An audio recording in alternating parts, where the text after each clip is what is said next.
with the speed of light, a cloud of dust, and a hearty hi-yo Silver, the Lone Ranger.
With his faithful Indian companion Tonto, the masked rider of the plains led the fight for law and order in the early western United States. The stories of his strength and courage, his daring and resourcefulness have come down to us through the generations. And nowhere in the pages of history can one find a greater champion of justice. Return with us now to those thrilling days of yesteryear. From out of the past and the thundering hoofbeats of the great horse Silver, the Lone Ranger rides again. Come on, Silver. Faster, boy, faster. I'm Silver. Hoy!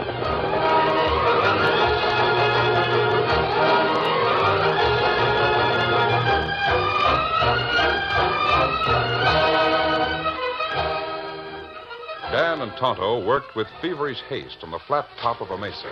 They gathered 3 piles of dry brush, then stacked green grass pulled by the roots conveniently near each pile. There. Is this enough green grass, Tonto? That plenty, Dan. Should we light the fires now? Light 'em up. Wait till flame get plenty high, then throw on green grass. All right. Green grass on blazing piles of brush means smoke. Great columns of smoke, 3 in number, soon rose from the top of the mesa. The signal in smoke could be seen for miles in all directions, but it was significant to just one man, the Lone Ranger. Come on, Silver.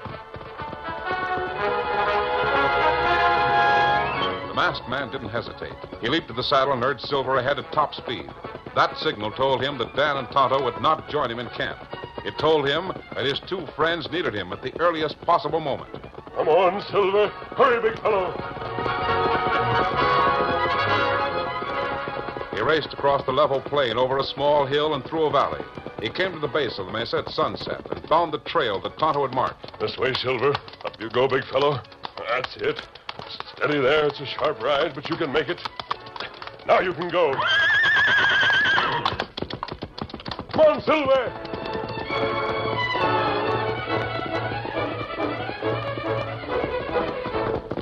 Oh, there, Silver. Oh, boy.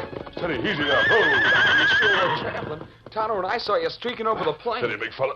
What's wrong, Dan? It old friend. Him need help. Whom do you mean, Tonto? It old Missouri. Missouri? Mustang Mag's friend. Is Missouri in trouble again? This time plenty bad. We stopped off at Mustang Mag's place on the way to meet you. She told us about Missouri. Tonto thought we'd save time by signaling you. Is Mag worried about him? Mustang Mag plenty worried. It must be serious. Missouri's lost his mind. Lost his mind? Are you sure? Tonto, is that right? That's what Mustang Mag say. Her say Missouri not right in head. We've got to go there right away, then. Mag plenty anxious. Mount up. Yes, sir. Here, Victor. Steady, Scout. Easy, steady. Silver. You want to know Steady, Victor. more now? No, Kimosabe. I'd rather wait and get the facts firsthand from Mustang Mag. Ready, Dan? I'm ready. We'll be at Mag's house shortly after dark. Come on, Silver. Get him up, Scout.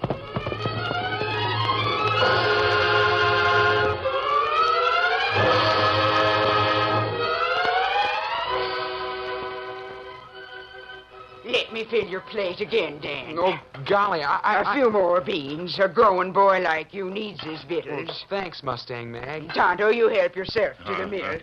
Thanks. It's good to see someone eating at my table. Sakes alive, I ain't enjoyed getting a meal since poor old Missouri stopped eating. The old galoot was always good about eating. Ate whatever was set before him. Tell me about Missouri, Meg. Oh, there ain't much to tell. You know what Missouri was like. Never one to set the world afire, but he was all right. Of course, Meg. Ain't right between the ears. Poor critter. The responsibility's more'n he can handle. Responsibility? Yep, it's Betty Forsythe's estate. Forsythe. Yes, I remember that name. Betty's father died about 10 years ago and left a pile of money invested in stocks and bonds and things. Oh, yes. Betty was about 10 years old at the time. Yes, that's right. Now she's grown to a fine-looking woman. But to get back to this story. Yes? When Forsythe died, his will left everything to the girl and named 3 men to act as guardians and trustees. Well, what has this to do with Missouri? I'm a-coming to that. As I says, there were 3 men. Doc Leacham was one, Lawyer Trotter another, and the third was a man named Miller. Miller? Miller couldn't be found. No one knew him, so Leacham and Trotter had to handle things without him. Betty's been living in Leacham's house since her father died. Has Miller ever been found? Yes, and you could have knocked me down with a feather. Well, how's that? Old Missouri is the missing Mr. Miller. Missouri? Golly. Missouri is? Yep. He'd been a good friend to Betty's father, but he never suspicioned that he was named as a trustee. He was talking to Betty a few weeks ago. Did Missouri prove his identity? Oh, sure. He dug up papers to started looking into Betty's estate, trying to learn all about it and anything. He's been going almost every night. Oh, how's he been acting? Oh, poor Missouri. Used with all the business talk, he just can't stand it. His brain's snapped. He comes here from the meetings and he tries to talk, but he just don't make sense. Letters, but so anymore. There now, Mag. Maybe it'll be all right. I'm sorry to bust out crying, but I just can't help it when they're so helpless. Huh?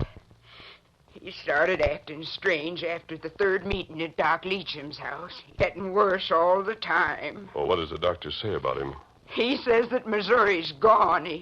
He shouldn't be allowed to be around no more. No, that's not right. The doctor thinks he should be locked up somewhere. The door. Meg, let me in. That's Betty Forsythe. I'll open the door. My sakes, I wonder why she's here. Meg. Oh, Meg. A masked man. Betty, these are friends of mine. This is Dan Reed, and that's Tonto. Oh. This man with the I mask know.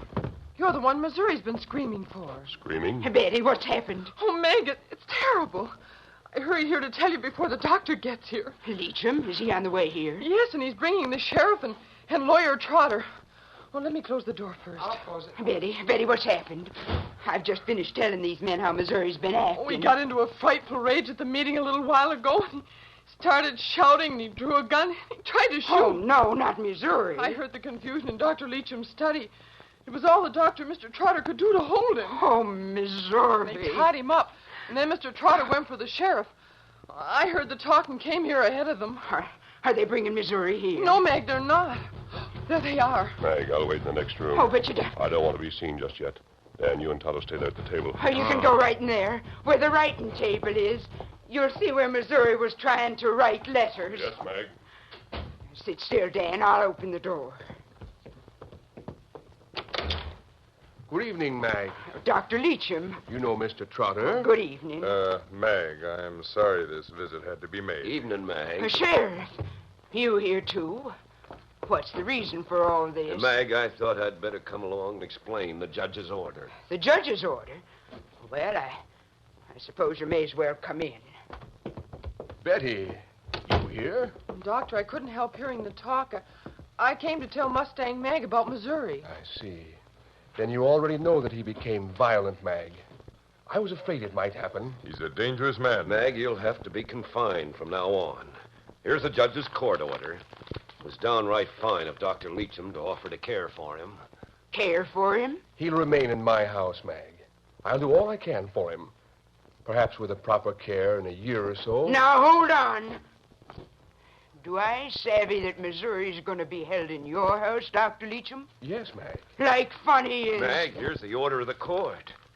He's lucky he ain't held in the jail. You bring Missouri here. I'll hire someone to care for him. Meg, that's out of the question. He's dangerous. He'll need constant watching. Why, he tried to shoot us. We had to tie him up in the back room. I'll do all I can for him, Mag. Now, see here. That ain't like Missouri. He's not himself, Mag. Missouri never tried to hurt anyone. I want to go see him. I'm sorry, but that's impossible. You mean to say I can't even talk to him? Not while he's in his present state, Mag. How about that, Sheriff? Dr. Leacham's in charge, Mag. He knows what's best for the patient. Why can't I see Missouri? I'm the only real friend he's got. It ain't right that he's got to be shut off from everyone. Meg, if you'll read the order of the court. Order of the court be hanged. Give me that paper. Meg! Oh, that's what I think of your court order. Now, tearing it up won't get you no place, Mag. Court order or no court order. I want to see Missouri. I won't believe the things you say about him until I see him personally. Meg, let me inform you that we came here only as a friendly gesture, so you'd understand and be assured that your friend would have the best of care. I wouldn't do this for many people. Your legal rights are nil. You try to force your way to Missouri, Mag, and you'll be held for contempt of court. Ain't that right, Trotter? Right. Come, gentlemen. But Missouri, he's my friend. Come, Betty. I'll let you know how Missouri is from time to time, Mag. Meg, I'll see you soon. Oh, Tonto, Daniel, can they do that to Missouri? Can they keep the ones that want to help him from seeing him? Me not know, Mag. I'll tell the Lone Ranger they've gone and see if he heard what was said. He isn't here. Not there. Well, where is he? He was to wait in that room. Window open. He's gone. Come on, Silver.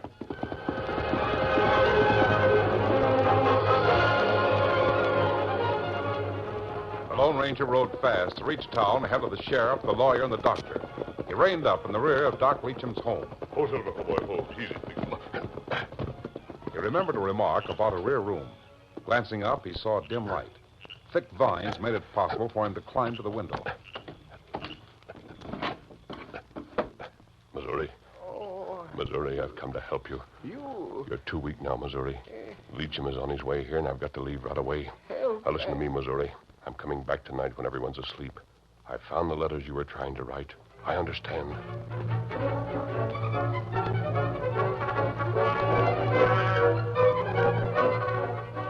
I can't imagine where he went. It's been close to an hour, Daniel. He wouldn't ride away like that without a word, unless it was mighty important. Mag, Lone Ranger come now. Tonto, are you sure? Me hear Silver stop outside. You sure have good ears, Tonto. Oh, I hope you ain't mistaken, Tonto. I've just got to know what the masked man thinks about Missouri. There. Oh, thank goodness you come back. I've seen Missouri. Oh, my sakes alive, you've seen him?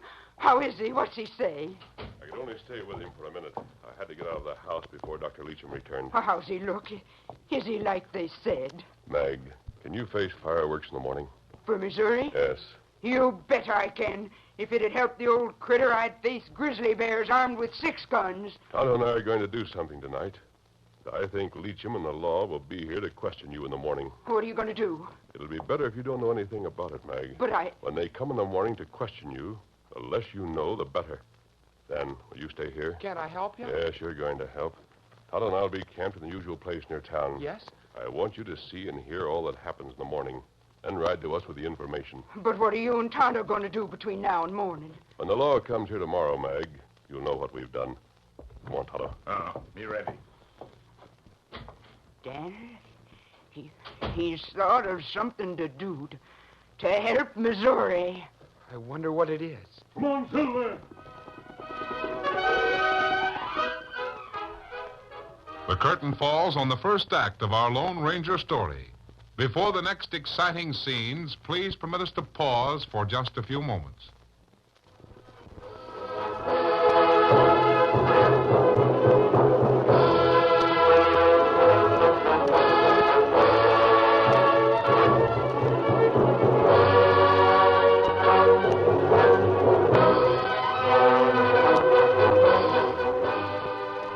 Now, to continue our story. It was late at night. The large home of Dr. Leacham was quiet and wrapped in darkness. Missouri lay sleeping in the small rear room as two shadowy forms came through the window. Missouri, sleep plenty heavy. Just a minute, I'll cut the ropes. There. Now help me wrap the blanket around him. We take him out winded. No, we'll go down the stairs and out the door. There'll be plenty excitement in morning when the doctor finds Missouri gone. Yes, I know it. Maybe Mustang Mag get blame. She's going to be questioned about this. No doubt of that. But she can honestly say she knows nothing about it. That's right. Dan will come to our camp and tell us what happens. All right, lead the way, Tonto. You carry Missouri? Yes, he's not heavy. You go ahead and make sure no one's around.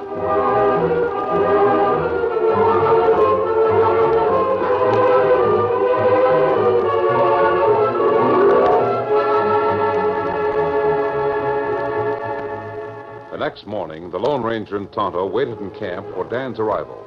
The hour was gone, and still Dan hadn't ridden into camp. The Lone Ranger was about to ride to Mustang Mag's when the hoofbeats of Victor sounded through the trees. Dan come now, Kimasabi. Good. I wonder what delayed him. Maybe there's more trouble at Mag's house than we think. I thought I'd better come here so you wouldn't wonder about me. Well, what happened at Meg's house? Nothing. I guess you... Is that Missouri under the lean-to? That's right, Dan. Golly, you got him out of the doctor's house. Yes, Dan. Is he sleeping? Yes. He's going to be all right. All right? You mean... As good as he ever was. Well, didn't anything happen at Mustang Mag's? No. There weren't any fireworks as you expected. That's plenty strange. Oh, I thought they'd go and question Mag about Missouri's disappearance. No. I waited around for a long time. Then Miss Betty came. Betty Forsythe? Yes.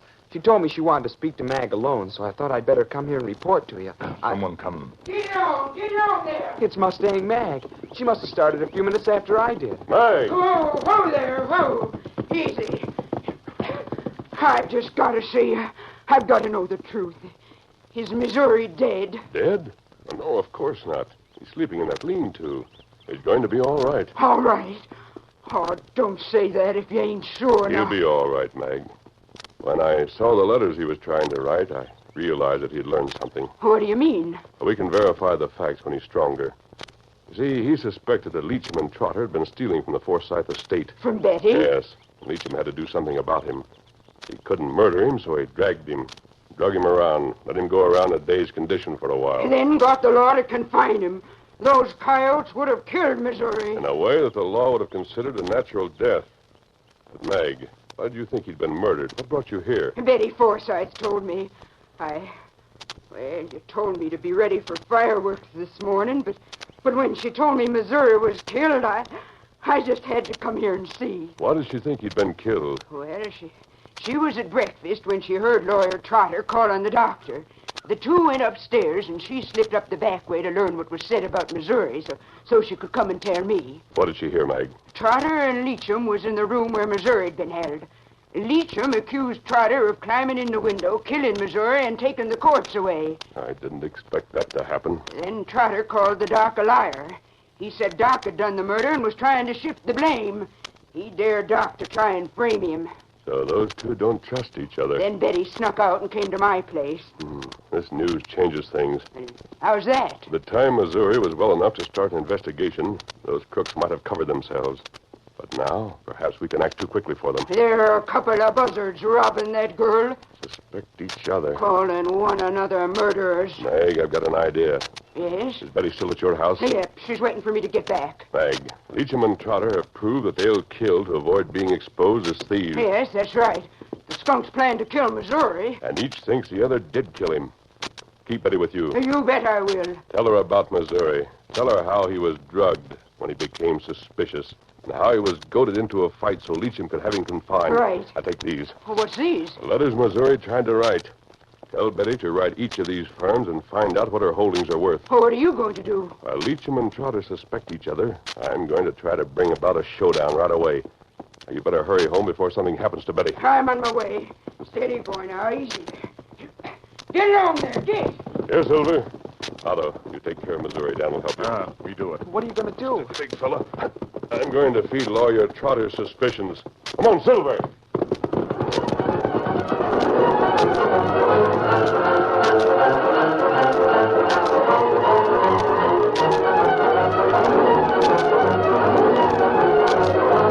The masked man rode hard, spurred by the knowledge that Betty's life might be in danger, and by the hope of bringing Leacham and Trotter to justice in surprisingly quick time.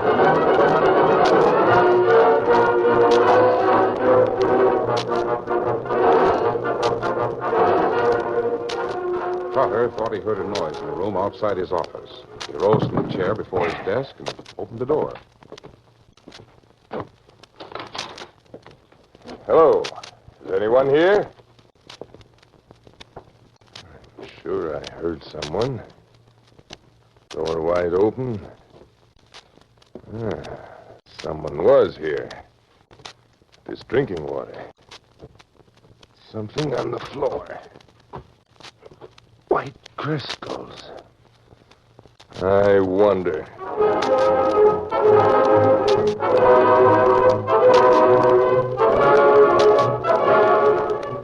Trotter looked at the drinking water, then at the white crystals on the floor. He poured out a bit of the liquid, tasted it.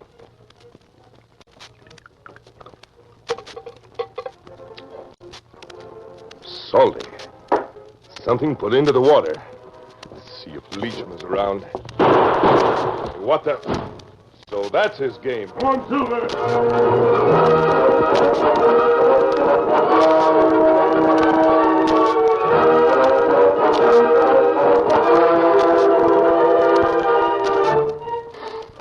In Mustang Mag's home, Betty sat writing the letters as the Lone Ranger had suggested. Mag sat close to the desk, watching. Neither heard the stealthy approach of a man until Dr. Leacham spoke. Betty, Doctor. I'll see those letters. What you doing pussyfooting in here without rapping? You be quiet. The letters, Betty, at once. No, they're none of your business. Need I remind you that I'm still your guardian? You get out of my house. I'll get my gun Sit and... still. A gun. Yes, Betty, a gun. I thought I'd find you here. Now, let me see those. Those are my letters. Dr. Leacham, you've no right to. So you're inquiring about your property, eh? What's the matter, Betty? Don't you think I'm to be trusted? No, I don't. He ain't. You drugged Missouri when he got curious. Indeed. You had him so's he didn't know his own name, and you would have killed him if you'd had the chance. Leacham, you've been stealing from this girl all these years. Now she's soon to come of age, you're scared. Scared the truth will come out. You seem to have a lot of information, Mag. You're darn right I have. True facts, ain't they? Betty, you'd better come home. No, no. Don't you do it, Betty. He knows his game is exposed. He'll poison you if he ever gets you home. You keep out of this, old woman. Like fun I will. Stay where you are or I'll shoot. Maggie really means it. Now you come with me. No. Let go. You're hurting my wrist. Come along. I won't. I tell you I won't. honey, Keep back. I'll deal with you later. Dr. Leacham, please go away. Leave us alone. You can keep the money. I'll never tell them. Just leave us alone. If I've got to drag you out of here, I'll do it. Now come along. Why, you Stay ornery. back. I won't do it. I'm a-coming at you, Leacham, and if you shoot, the noise will bring folks to witness a murder. Meg, don't do it. Get back. I'm coming for you, Leacham. I'll fire. I'll shoot if you come any nearer. Stop, Maggie. We'll shoot. Leacham! What? Right here. Drop the gun. Trotter. I said drop the gun. Thanks. Surprised to see me alive, huh? What do you mean? Your servant told me where I might find you. Put that gun down. What's the matter with you, Trotter? Full of tricks, aren't you? First, you tried to throw the blame of Missouri's death on me. When you learned I had an alibi for last night, you sent someone to poison my drinking water. When he saw that I was wise to it, he fired at me. Why, I don't know what you're talking With about. one trustee dead, you'd have everything for yourself. If you got rid of me, wouldn't you? Oh, no, Trotter. I wouldn't have anything to gain by killing you. Why should I do it? I wondered about that, and I've got the answer. Someone's got to take the blame for the murder of Missouri and for the shortage in the Forsyth estate. With me dead, you'd pass all the blame to me. Isn't that it? No. I never thought of it. Well, that gave me a good idea, Leacham. When you're dead, I'll claim that you stole all the money that's gone. Trotter, wait. Wait, you can't get away with it. You'll hang. Oh, no, I won't. You came here and murdered Mag and the girl. That's what you were going to do, isn't it? And I got here just too late. I shot you. Why, Leacham, I'll be a hero around Like town. fun you will. Hey, what Sheriff. the... Oh! Now you stand still or I'll bust your other arm. Sheriff, you shut up, Leacham. Didn't expect you'd be here when we started following Trotter. We're most too late. Sheriff, Put cuffs on him, boys. Take him to jail with Trotter. See what that Forsyth account looks like. Sheriff, never mind the money. You'll get it back, Miss Betty. These two buzzards have got most of what they stole from you. Sheriff, Missouri will soon be back, huh, Mag? so you've talked to the masked man. Yep. Then let me ask you just one question before you march these sidewinders to the calaboose. Shoot. Trotter said there was poison in his drinking water. Mag, that looked like salt. It tasted like salt. And it was salt. And someone fired on Trotter. Shucks. He didn't even fire close. If the Lone Ranger had fired at Trotter, Trotter wouldn't have been here now. That's all I wanted to know. That masked man don't miss. Well, Silver, away!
The story you have just heard is a copyrighted feature of the Lone Ranger Incorporated.